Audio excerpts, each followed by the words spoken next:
Bonjour à tous, bienvenue sur Instant Movie. Tob vient d'une famille assez aisée et son frère et sa sœur aînée ont tous deux fini leurs études. Lui, au contraire, est obsédé par les jeux vidéo et il joue tous les jours. Un jour, un joueur veut acheter son équipement virtuel à un prix élevé. Il envoie le numéro de compte bancaire du vieux majordome, Oncle Tang, pour voir s'il recevra effectivement l'argent. Il s'avère que l'argent arrive, et peu après, il achète une nouvelle voiture avec ce qu'il a gagné. Ses parents le voient passer ses journées à jouer. Ils conseillent de se concentrer sur ses études et d'entrer dans une bonne université pour construire un bel avenir. Mais il ne les écoute pas et continue de jouer aux jeux vidéo et de gagner de l'argent. Comme ses parents l'ont prévu, il obtient de mauvais résultats aux examens d'entrée et n'est accepté dans aucune université publique, seulement dans une coûteuse université privée. Son père pense que c'est un gaspillage d'argent de payer les frais de scolarité, mais sa mère ne partage pas son avis. En voyant ses parents se disputer, Tob s'en veut et décide de payer lui-même. Mais il découvre que ce compte de jeu a été bloqué en raison de pratiques commerciales illégales. Comme il ne réussit pas à contrôler ses habitudes de consommation, il ne lui reste plus beaucoup d'argent. Alors, il utilise l'argent qui lui reste pour acheter un grand nombre de lecteurs DVD au prix le plus bas, avec l'intention de les revendre pour un gros bénéfice. Mais lorsqu'il ouvre les boîtes, il constate qu'elles sont toutes piratées et de mauvaise qualité. Tob va voir le propriétaire pour discuter, mais il ne veut pas rembourser son argent. En colère, il brise accidentellement le verre du comptoir. Le patron lui donne une gifle sur le visage, et Tob, en le voyant s'approcher de lui pour lui asséner un deuxième coup, fuit immédiatement vers sa voiture. Son père devine qu'il a échoué dans sa deuxième entreprise lorsqu'il voit son étoile pitoyable. Il lui explique patiemment qu'il n'est pas facile de survivre au sein de la société. Il est difficile pour les adultes de s'en sortir, sans parler des jeunes qui viennent d'y entrer. Après ça, il lui donne beaucoup d'argent pour payer ses frais de scolarité, espérant qu'il retournerait à l'école et étudierait dur. Mais Tob, déterminé à réussir par ses propres moyens, refuse la généreuse offre de son père. Au milieu de la nuit, il emporte secrètement la médaille bouddhiste ancestrale de la famille. Sans avoir préalablement évalué la valeur de la médaille, il la met en vente pour 100 000 bahts afin de payer ses études. Il réussit à entrer dans une école privée et aimerait récupérer le médaillon le plus rapidement possible. N'ayant aucune envie de suivre les cours, il se rend à une foire. Après avoir observé et médité pendant un moment, il loue une machine à châtaignes entièrement automatique pour 50 000 bahts par mois.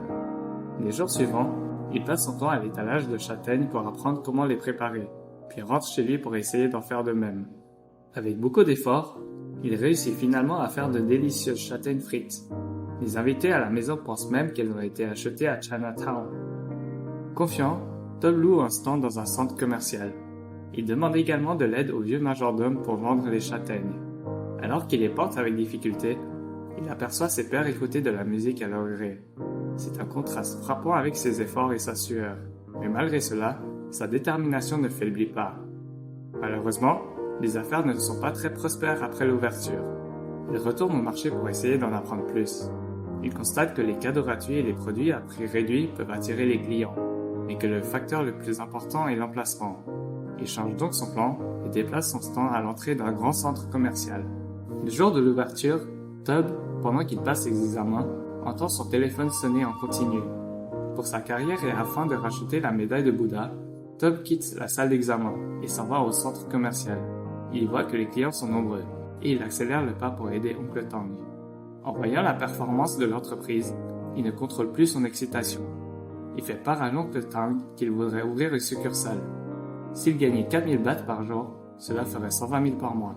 S'il ouvrait 10 succursales en même temps, il gagnerait 1,2 million par mois. Mais l'oncle Tang lui conseille de ne pas se précipiter parce que c'est seulement le premier jour. Tob insiste tout de même sur son idée. Il loue immédiatement 9 autres machines et les place dans le meilleur endroit du centre commercial. L'oncle Tang est chargé d'apprendre aux nouveaux employés comment faire griller les châtaignes. Malheureusement, il ne faut pas longtemps pour que le directeur du centre commercial vienne le voir pour le plafond taché à cause de la fumée. S'il ne trouve pas de solution, il devra résilier son contrat et enlever tous ses stands. Pour le bien de son entreprise émergente, Tob décide de peindre le plafond lui-même après le travail. Quand un agent de sécurité arrive à minuit, il a presque fini de peindre. Il glisse donc de l'argent dans la main du garde pour qu'il le laisse terminer. Mais celui-ci le lui rend et lui dit de partir immédiatement. พี่เป็นแม่ของน้องใช่ไหมครับอบรมลูกบ้านนะครับ Tob, indigné, arrive avec sa mère dans le parking. Celle-ci lui confie qu'ils ont une énorme dette. L'entreprise de son père a été déclarée en faillite. Ses parents veulent qu'il parte avec eux pour rejoindre son frère et sa sœur en Chine. Mais le jour de la demande de visa, Tob décide de rester et de terminer ses études. Après le départ de ses parents, il cesse de vendre des châtaignes. En sortant, il voit que sa maison allait être saisie par la banque et utilisée pour couvrir ses dettes. Pendant cette période difficile, Tob rencontre sa petite amie sur la route. Elle l'aime beaucoup et est prête à l'aider dans ses études, l'encourageant à retourner à l'école. Après tout, elle pense qu'il est difficile pour lui de trouver un emploi dans la société avec seulement un diplôme d'études secondaires. Ayant échoué dans sa troisième entreprise et sa famille étant ruinée, il accepte la proposition de sa copine de manière quelque peu irréfléchie. Or, lorsqu'il goûte les algues frites qu'elle avait achetées, sa détermination à étudier vacille de nouveau. Le snack qui lui donne envie d'en manger sans arrêt lui a ouvert les yeux sur une autre opportunité commerciale. Après avoir vendu les machines à griller les châtaignes, Tob achète des boîtes d'algues pour faire des expériences sur leur goût. C'est la quatrième entreprise de sa vie, mais il a beau essayer, il ne parvient pas à retrouver le goût des algues que sa petite amie lui a donné. Peu après, il se retrouve à court d'algues. Pour continuer, il vend tous les ordinateurs de la maison pour trouver de l'argent. L'oncle Tang lui fait remarquer qu'il a déjà perdu tant d'argent et qu'il ne veut plus en gaspiller davantage. Tob lui répond « Nous sommes arrivés jusqu'ici. Si j'abandonnais maintenant, les sacrifices que j'ai faits seraient inutiles. » Avec de l'espoir en lui, il l'encourage à continuer ensemble. Tob rentre chez lui après avoir acheté des algues et trouve oncle Tang qui gît sur le sol sans connaissance, devant la machine à frire les algues. Il l'emmène à l'hôpital et attend de ses nouvelles dehors avec inquiétude. Heureusement, l'oncle Tang s'est seulement légèrement blessé à la tête. Tob rentre à la maison pour frire les algues seul. Il essaye, en vain, jusqu'à ce qu'il ne lui reste plus qu'un seul paquet d'algues trempées par la pluie. Il ne pouvait pas se résoudre à le jeter, alors il réessaye pour la dernière fois. Et ainsi, il découvre la bonne façon de faire frire les algues. Il s'avère que si on les trempe d'abord dans l'eau, elles auront un meilleur goût une fois frites. Tob retourne à l'hôpital et les apporte à l'oncle Tang pour qu'il les goûte. Quand il lui dit que c'est délicieux, Tob est si heureux que ses yeux se sont embués. Sa famille l'appelle pour lui souhaiter un bon anniversaire. Il est heureux de dire à ses parents qu'il pourrait enfin aider à payer les dettes de la famille grâce à cette nouvelle entreprise. Mais il apprend ensuite que son père était prêt à le faire étudier en Chine l'année suivante. Il pense que les choses ne sont pas si simples. Donc, il demande combien d'argent la famille devait aux créanciers. Ses parents, qui ne voulaient pas qu'il soit impliqué dans les dettes de la famille, cette fois, disent enfin la vérité sur leurs dettes de 4 milliards de bahts. Lorsqu'il entend la nouvelle, il est stupéfait. Même s'il gagnait 100 millions de bahts par an, il lui faudrait 40 ans pour tout rembourser. Frustré, il rentre chez lui et voit un avis de vente aux enchères officielles de la maison de la famille. Il pleure en silence en nettoyant la poussière sur une photo de ses parents. Plus tard, il découvre que ceux-ci ont caché des somnifères. Ce n'est qu'à ce moment-là qu'il réalise que ses parents ont été sous pression pendant tant d'années et qu'il n'a jamais vraiment fait attention à leur situation. Alors il commence à suivre les conseils de son père pour terminer sa première année d'université. Pendant qu'il écoute un cours universitaire de marketing en faisant ses courses dans une supérette, il pense à une nouvelle stratégie. S'il pouvait travailler avec la chaîne de magasins de proximité, ces algues pourraient être vendues dans tout le pays. Il se rend donc immédiatement au siège de 7-Eleven. Il pense que son produit va passer le test, mais la ménagère jette un coup d'œil et affirme qu'elle ne pouvait pas collaborer avec lui.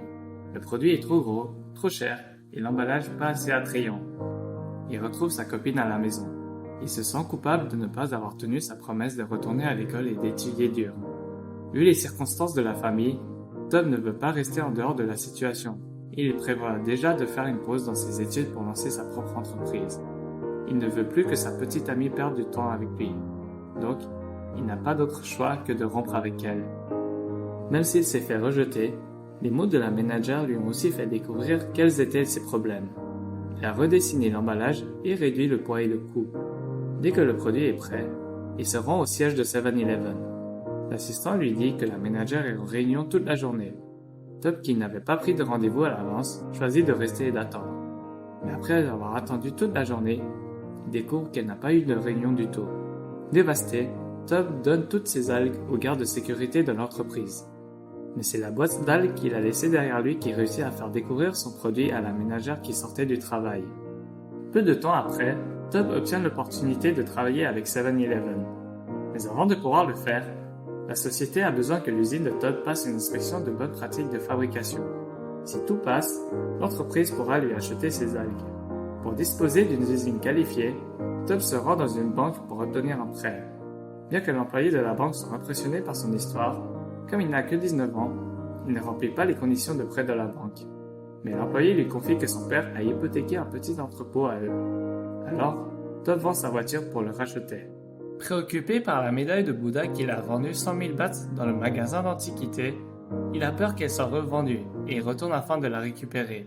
Comme le patron sait que ce type de médaille vaut quelques millions, il le regarde avec une conscience coupable. Il se saisit d'une arme et fait fuir Tob. Cet événement lui donne toute la détermination pour réussir. Il utilise presque tout l'argent dont il a à disposition pour rénover l'usine.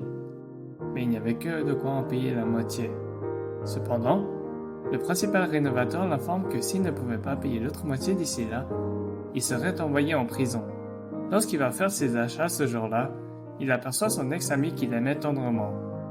Quand il voit qu'elle a un nouveau petit ami, il se fige sur place. Au petit matin, alors qu'il était logé avec les autres employés dans l'entrepôt, il se lève, se lave le visage et se regarde dans le miroir, sachant que c'était son choix et qu'il n'y avait pas le temps de se lamenter et qu'il devait tout donner. L'inspection souligne les nombreux défauts de l'usine. Tob demande immédiatement d'apporter des modifications aux endroits jugés non conformes aux normes. Mais la manager semble encore penser qu'il y avait beaucoup de choses qui n'étaient pas à la hauteur. Donc le Tank sort l'argent qu'il a préparé afin que Tob soudoie l'inspecteur. Il décide de ne pas le faire, car il ne veut plus qu'on critique ses parents. Finalement, il a la chance de passer l'inspection.